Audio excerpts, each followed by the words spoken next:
Hey, and welcome to another Astro editing session featuring Siril and Affinity Photo 2. We're going to take an already stacked FITS file of the Rosette Nebula and process it for SHO, that classic blue and yellow or gold look. So let's jump in. Over here, I've got my folder set to the Rosette. I'm going to open my file. It's linear, so it doesn't look like much. So go to auto stretch.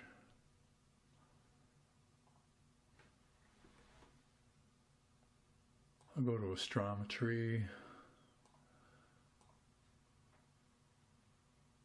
Most times you don't need to do anything in here, you just let it go and it will find the stars.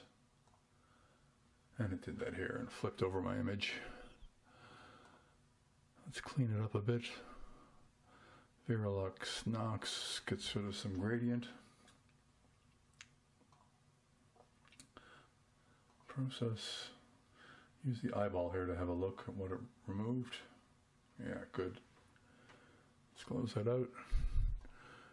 Also adjust our background here.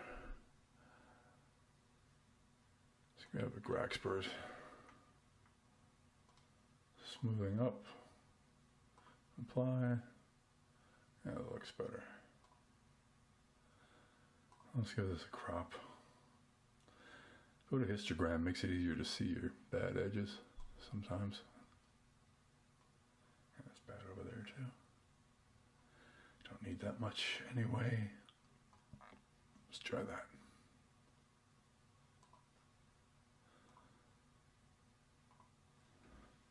Okay, that's pretty good. Color, Spectro, Dwarf Mini is close enough.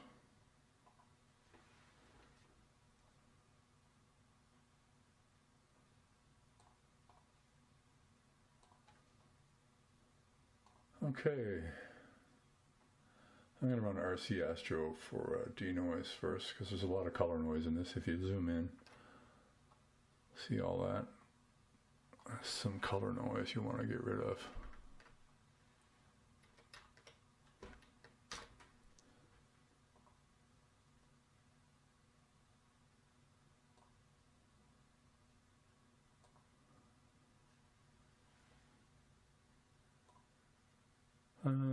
Let's just do a couple of iterations and let's let it run.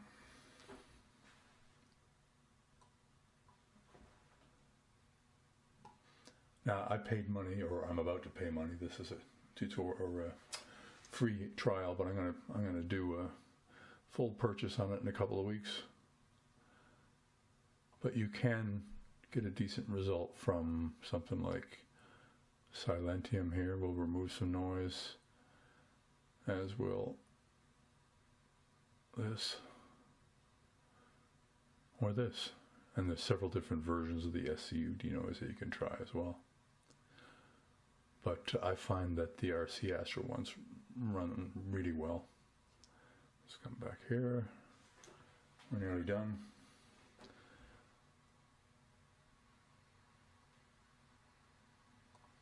Well, it's gone. Now that blotchiness is partly due to the stretch. Watch. I will come up here to utility. After doing some serious denoise, sometimes the Siril automatic auto stretch is too much. I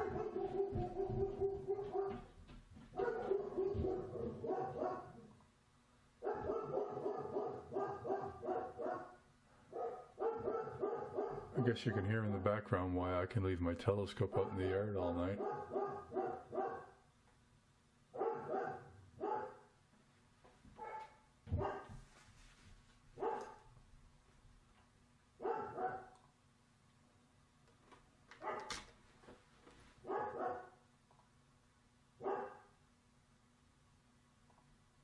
Now I'm going to run Blur Exterminator. This will sharpen the stars.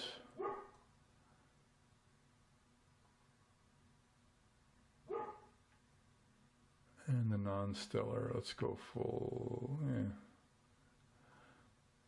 fairly full.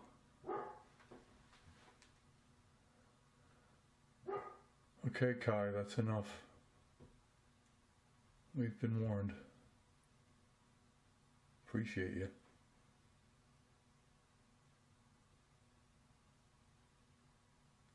Okay, that's done. Now let's remove the stars.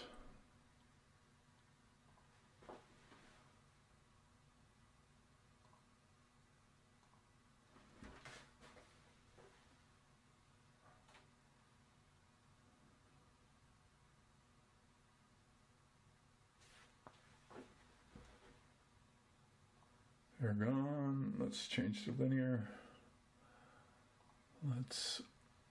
Now comes the magic. We run to veralux in our pre-stretched form. Grab alchemy. I set my sensor in here, which for the Dwarf 3 is right here. Usually good to have this on.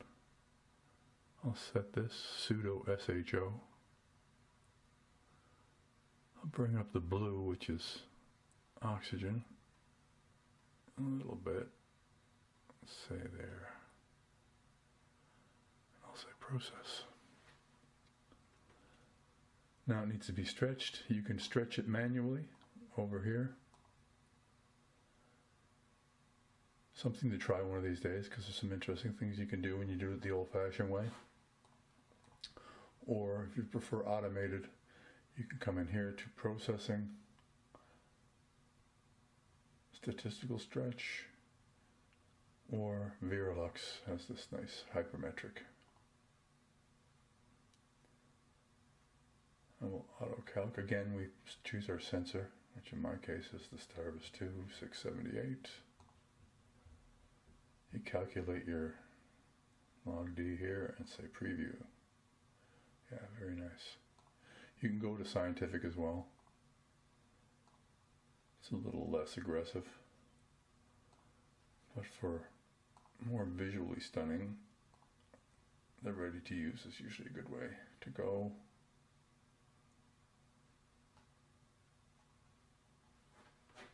Background is pretty dark. I could bring that up a bit.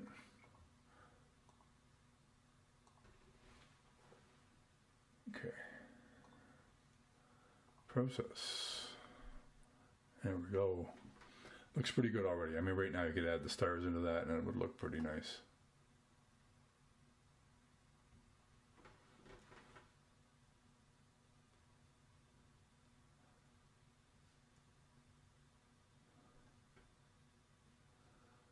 We could also try this right now. A starless blur exterminator. Stars don't matter because there are no stars. We'll just give that a little more, 40% additional sharpen. You can always undo if we don't like it.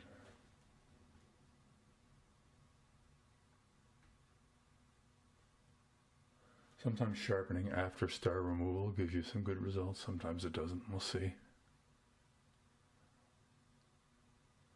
That looks pretty good. Yeah, I'm going to leave that in. So close that. Save as a...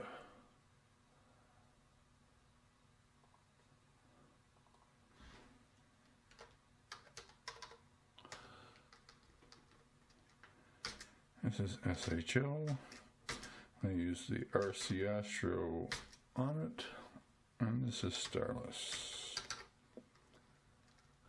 It's not a fit. I'll grab that name and switch to PNG and go.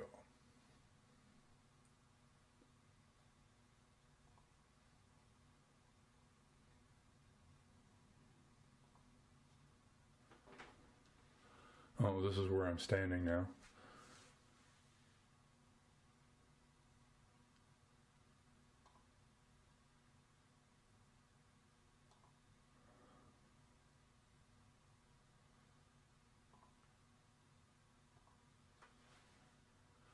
Okay, let's jump into our develop persona because that's where our raw photo is. Do a small contrast adjust.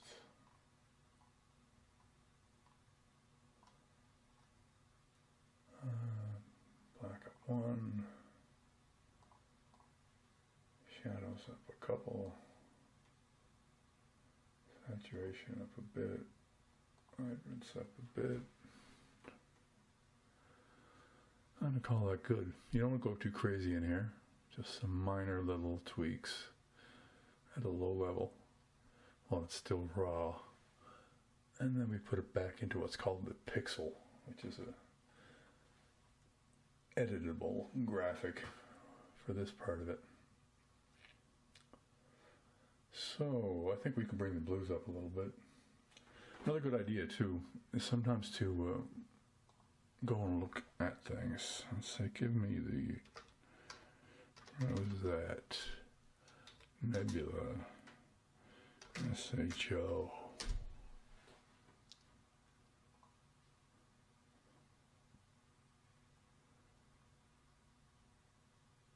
Looks pretty good. Look for one that you like, get some ideas, and you can see what kind of things other people have brought out, what things you like or don't like about theirs. It's nice, the color's a bit weird, but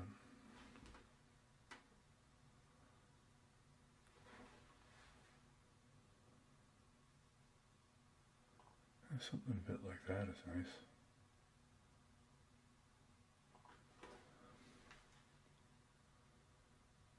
So we'll grab some levels. I'll say blue. And you can see on the histogram here there's a lot of blue in the image. So what we want to do is bring this line up towards where the blue is. Like there's loads of it up here. That's too much, obviously. But bring it down here somewhere. It still looks like too much, but that's okay. Just hang on a second. We'll put in a little too much. I'm going to call it blue. And then up here at layer, I'm going to say invert. Now the blue is gone. If we turn it off, we turn it on, nothing happens. But if I get a paintbrush, I could paint some white holes in this black mask. Here I am painting it in. Oh, watch your flow up here. I usually keep it in the middle, 40, 50. Paint the blue in. If you want to see where all the blue could have been, just Control I on your layer again, which is the same as invert again. Control or Command I if you're on a Mac. Okay, there's lots of blue. I want it mostly in the middle and a little on the edges, around the edges of the corner of the picture there. Okay. So a bit more in here. Now bear in mind, I'm not painting this. I'm painting away the part that's blocking the boost of blue. It's boosting blue that's already here. If I take that invert away, that's where blue is all over the picture. Here I can put it in just a little.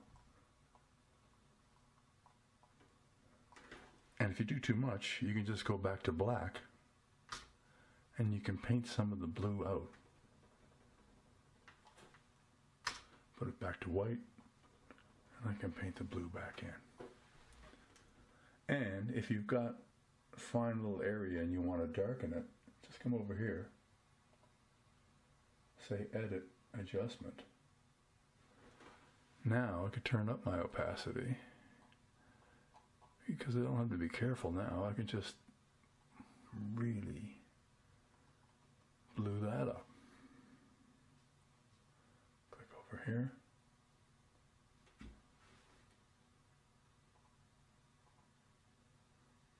If that's too much, it can come in here.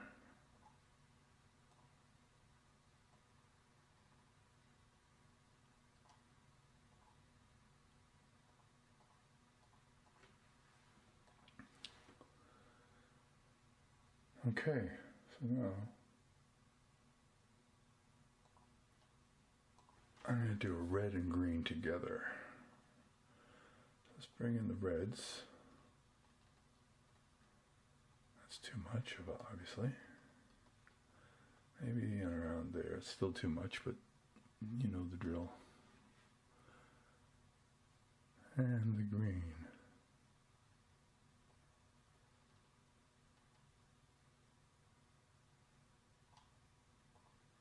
Okay, once again we're going to invert.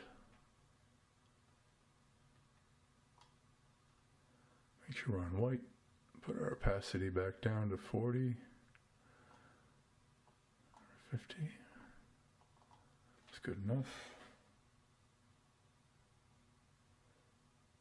Call this red and green.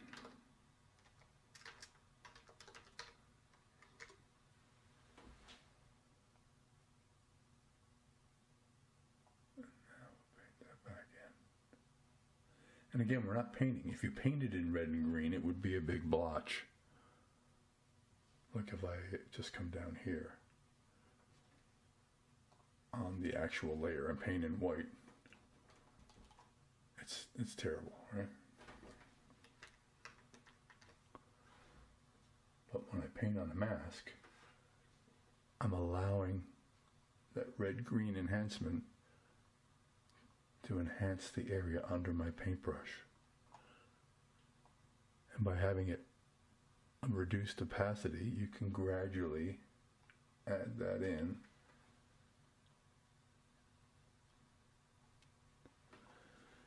So again, if you do too much, you can switch to black, paint some of it out, or you could come up here to opacity and also reduce that additional boost that you just made. Your choice. So this, or switch to black. Oh, by the way, X is a quick toggle between black and white. Foreground, background, see, XX. So now with black, I could remove some of that so it's not so bright. Or X to white, I can put some of it back.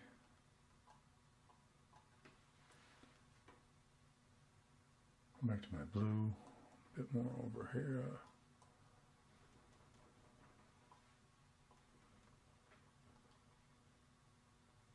Like a little halo around the outside because there's available halo. I think that's pretty good. Okay, a little sharpening, some clarity.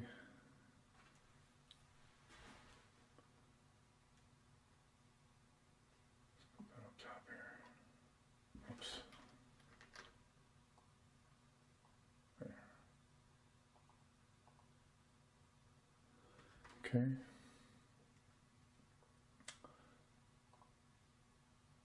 Do a little high pass filter, bring up a radius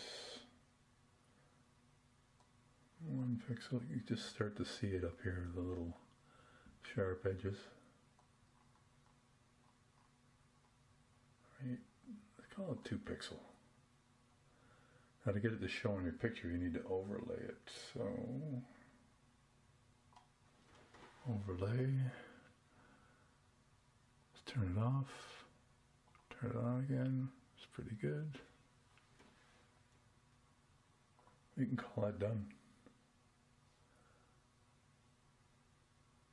Oh, another cool thing you can do is a brightness and contrast. Let's do that first before we go. If I do that, it looks pretty good.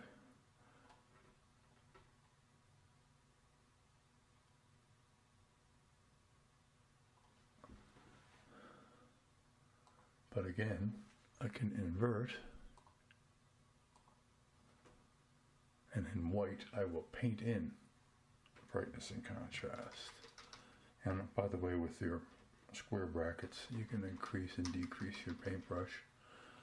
Let's get a big brush, 40%, okay.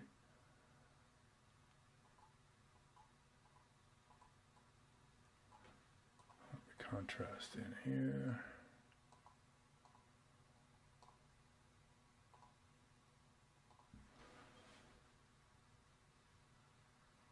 So again, I've got a slight contrast, or if I invert it, it was too much. There's a bit of a contrast. Or if I turn it off, it's gone. There's the original. Bit of contrast. Invert. Too much contrast. So again, by just painting in a little bit of brightness and contrast, it looks a little nicer to me. Okay, let's go back to Siril and get some stars. I add in my Affinity Photo tag at the end so I know I've edited this one.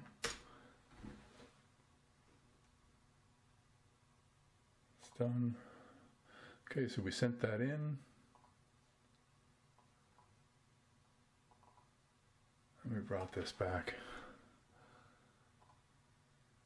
So we'll save that as fits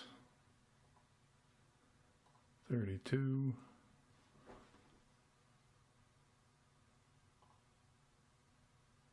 This time I'm going to use Veralux Star Composer.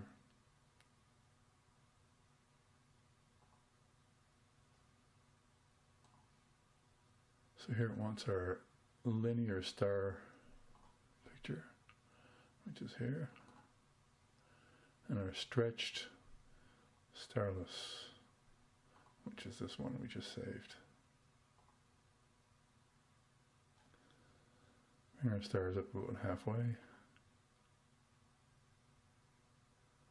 Looks pretty good, maybe a bit more.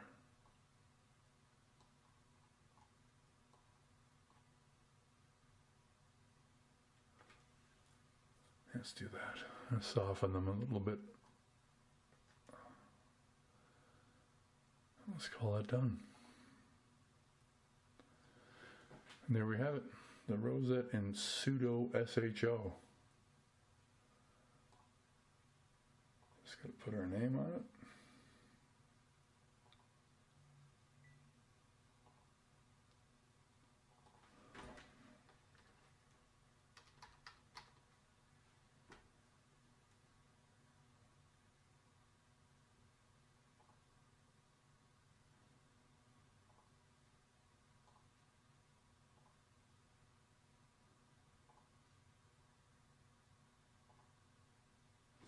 There it is.